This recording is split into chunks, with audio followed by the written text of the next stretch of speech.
விசுவக்குடி கிராமத்தில் 6வது ஆண்டு ஜல்லிக்கட்டு திருவிழா நடைபெற்றது. இந்த ஜல்லிக்கட்டில் 600 ஜல்லிக்கட்டு காளைகளும் 300 மாடுபிடி வீரர்களும் பங்கேற்றுள்ளனர்.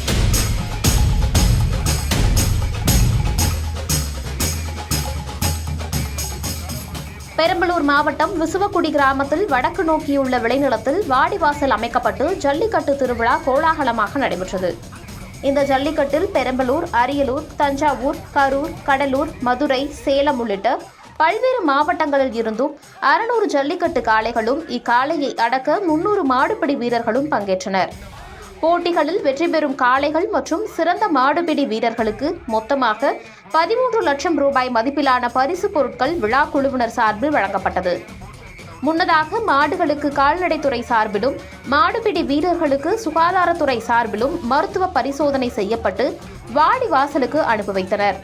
தொடர்ந்து வாடிவாசலில் இருந்து திமிலை சிலிர்த்து சீறி பாய்ந்தும் சுழற்றுப்போக்கு காட்டியும் விளையாட்டு காட்டிய காளைகளை மாடுபிடி வீரர்கள் தங்கள் புஜத்தில் திமிலை பற்றி காளைகளை அடக்கினர்.